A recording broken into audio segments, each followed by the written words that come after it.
તારીખ 25/5/2024 રાજકોટની સાંજે 4 અને 5 વાગ્યા આસપાસનો ટીઆરપી ગેમ ઝોનમાં લાગેલી ભીષણ આગ અને ત્યારબાદની એ 2 થી 3 દિવસની પરિસ્થિતિ જેના સાક્ષી અમે રહ્યા છે. ત્યાંની પરિસ્થિતિ પોસ્ટમોર્ટમ રૂમની બહાર સતત ત્યાંના લોકો, એના પરિવારજનો, જેટલા પણ લોકો આમાં જીવ ગુમાવ્યા છે ત્યાં આવતા હતા. એક આશાભરી નજરની સાથે તેઓ ત્યાં પહોંચતા હતા કે કદાચ મારું વાલ સોયું, મારા પરિવારનું વ્યક્તિ આમાં જીવતું હોય. પણ 2 થી 3 દિવસ પછી જ્યારે એમને સમાચાર મળે છે કે મારું આમાં નથી જીવતું, એને જીવ ગુમાવી દીધો છે બેદરકારી અને લાપરવાહીના કારણે. એ પરિસ્થિતિ એટલી ભયાનક, એટલી ભીષણ પરિસ્થિતિ એને શબ્દોમાં પણ લાવવી ખૂબ વધારે મુશ્કેલ થઈ જાય. અમે 2 થી 3 દિવસ સતત એ ટીઆરપી ગેમ ઝોન કે જ્યાં રાજકોટની એ પોસ્ટમોર્ટમ રૂમ હોય, જ્યાં ડીએનએ આપવામાં આવતા હતા, એના પરિવારજનોની પરિસ્થિતિ શું હતી એ પરિસ્થિતિ અમે આજ સુધી નથી ભૂલી શક્યા. એવી પરિસ્થિતિ એ તમામ લોકોની. એ પરિસ્થિતિ પોટલાઓમાં મૃતદેહોના બાચકા લાવવામાં આવતા હતા. કોણ વ્યક્તિ કયું છે, કોનું વાલ સોયું ગયું છે, કોનો પરિવારનો એ વ્યક્તિ છે એનો અંદાજો નહોતો. ડીએનએ આપવા પડતા હતા. ડીએનએ ટેસ્ટથી પરિવારજનોની ઓળખ કરવામાં આવતી હતી. એ રવિવાર ક્યારેય નહીં ભૂલાય. પત્રકાર તરીકે અમારું કાળજું ચિરાઈ જાય. આ ઘટનાને અમે શબ્દોમાં નથી વર્ણવી શકતા. એ સુરતની ઘટના હોય, મોરબીની ઘટના હોય, રાજકોટની ઘટના હોય, એક ઘટના નથી ઘટતી, એનો કોઈ ન્યાય નથી મળતો, ત્યાં બીજી ઘટના આવીને ઉભી રહી જાય છે. આ ઘટનાને 1 વર્ષ થઈ ગયું. આજે પણ એક માં એના દીકરાની રાહ જોવે છે કે મારો દીકરો હમણાં આવશે. અને આ દીકરાના વિયોગમાં એના પિતા 10 દિવસ બાદ અવસાન પામે છે. રાજકોટમાં જીવ ગુમાવનાર એક આ દીકરાની માં કે જેની વેદના છે. ઘરની પરિસ્થિતિ, આર્થિક પરિસ્થિતિ સારી નહોતી. દીકરાને નોકરી લાગે છે, નોકરીનો પહેલો દિવસ હતો, પેટ્રોલ પુરાવાના પૈસા નહોતા. માં પાસેથી 100 રૂપિયાની નોટ લઈ જાય છે, પેટ્રોલ પુરાવીને નોકરીના પહેલા દિવસે નીકળે છે. પણ દીકરો પાછો નથી આવતો. બાચકામાં પુરાયેલો એ મૃતદેહ એની માના હાથમાં આવે છે.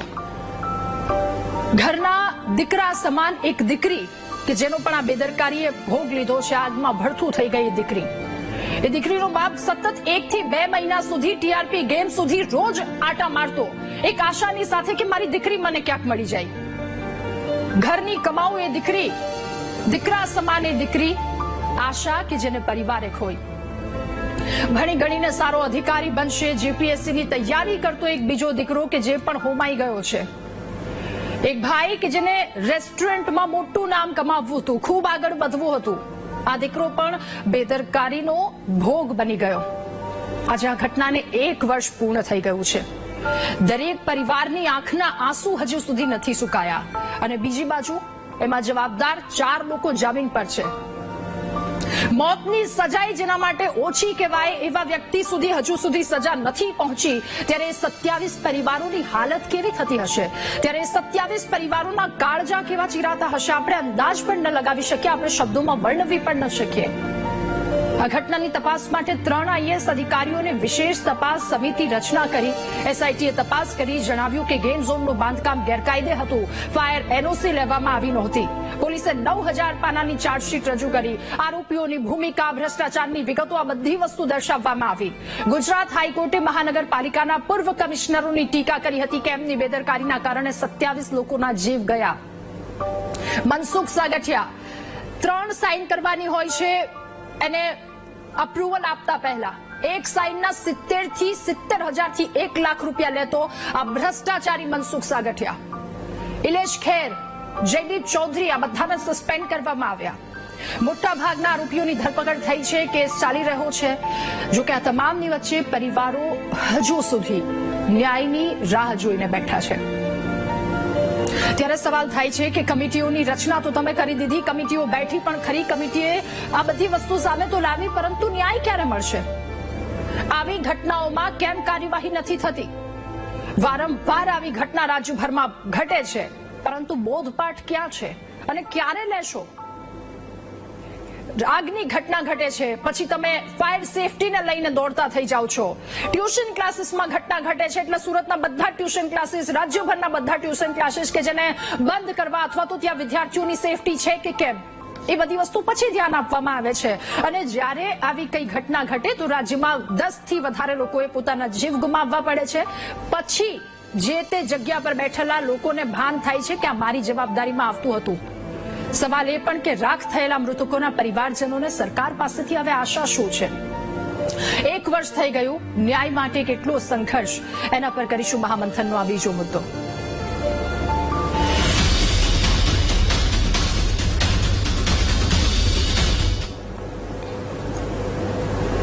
ત્યારે પીડિત પરિવાર આપણી સાથે જોડાયા છે, એમની સાથે સીધા ચર્ચા કરીશું. અનિરુદ્ધસિંહ જાડેજા આપણી સાથે જોડાયા છે, જેમણે પોતાના દીકરાને ગુમાવ્યા આજે 1 વર્ષ થઈ ગયું છે.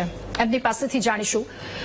અનિરુદ્ધભાઈ, આપનું ખૂબ સ્વાગત છે મહામંથનમાં. આજે ટીઆરપી ગેમ ઝોનનું 1 વર્ષ પૂર્ણ થઈ ચૂક્યું છે, શું કહેશો આપ? એ પરિસ્થિતિ, તમામ વસ્તુ વિશે શું કહેશો આપ? આજે 1 વર્ષ પૂરું થયું, હજી કોઈ જાતનો કઈ ન્યાય જડ્યો નથી. અનિરુદ્ધભાઈ, ટીઆરપી ગેમ ઝોનમાં તમારા કયા સ્વજન કે જેને તમે ગુમાવ્યું છે, કયું વાલસોયું તમે ગુમાવ્યું આ બેદરકારીની આગમાં?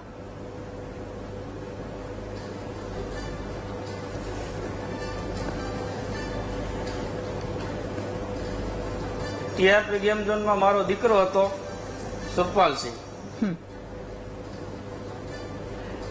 એ દિવસે શું બન્યું હતું? તમે શું જોયું? ત્યાં પહોંચ્યા ત્યારની પરિસ્થિતિ કેવી હતી? આ બધી વસ્તુ વિશે આપ શું? એ ઘરેથી નીકળ્યો, અહીંયા જીપીએસસી ની તૈયારી કરતો હતો અને 10 વાગે ઘરેથી નીકળ્યો.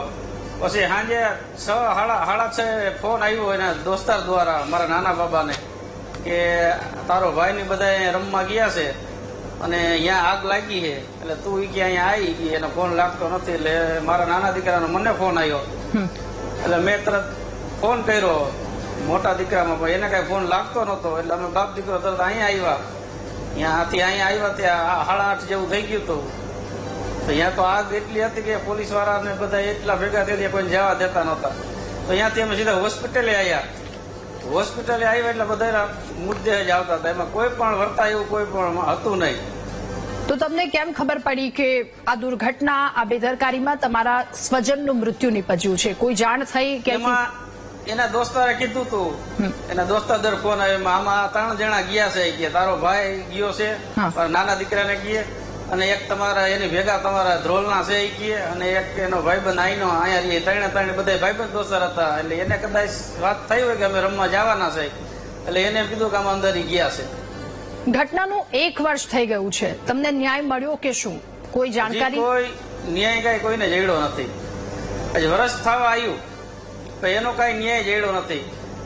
અમે ફાસ્ટ ટ્રેકમાં કેસ ચાલવાની વાત હતી, એ પણ હજી કઈ હાલતો નથી.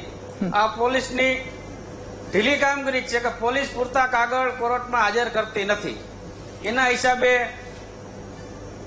કેસ ફાસ્ટ ચાલતો નથી. જે કાગળ દેવાના હોય એ પણ પોલીસ અહીંયા કોર્ટમાં કાગળ દેતી નથી. આ ઘટનાના આરોપીઓમાંથી 4 લોકોને જામીન મળી ગયા છે, શું કહેશો આપ?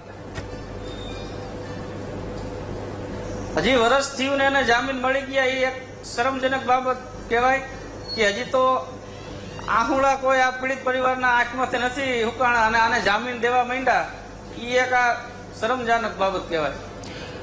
અનિરુદ્ધસિંહ, હવે તમારી માંગણી શું છે ન્યાયને લઈને? અમારી માંગ તો એ છે કે આ બધાને ફાંસીની સજા દે ને તોય ઓછી છે.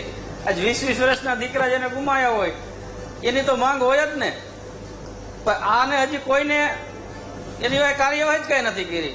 હજી ફોટા આપણે વાયરલ થયા હતા, કેટલાય આઈપીએસ અધિકારી બધા અહીંયા જાતા જન્મદિવસ ઉજવવા, કોઈ બર્થડે મનાવવા, કોઈથી પછી એના હારા પ્રસંગો આતે હોય તો અહીંયા જાતા, તો ઈ કોઈની હજી કાર્યવાહી કઈ કરી જ નથી.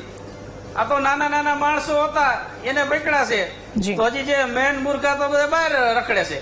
તો એને પકડી અને બધાને ડિસમિસ કરે અને કડકમાં કડક સજા આપે એવી માંગ છે અમારી. બિલકુલ અનિરુદ્ધસિંહ, આભાર અમારી સાથે મહામંથનમાં જોડાવા બદલ. તો હજુ ન્યાય ઝંખી રહ્યો છે આ પરિવાર. આ એક પરિવારની પરિસ્થિતિ છે, હજુ બીજા પરિવારની પરિસ્થિતિ શું છે એનાથી પણ અમે આપને અવગત કરાવવા જઈ રહ્યા છે. તુષારભાઈ ઘારેચા કે જેમના પણ એક પરિવાર કે જેમને પરિવારના એક વ્યક્તિ આમાં મૃત્યુ પામ્યા છે. તુષારભાઈ, આપનું ખૂબ સ્વાગત છે મહામંથનમાં. તુષારભાઈ, આજે ટીઆરપી ગેમ ઝોન અગ્નિકાંડનું 1 વર્ષ પૂર્ણ થયું છે, શું કહેશો આપ?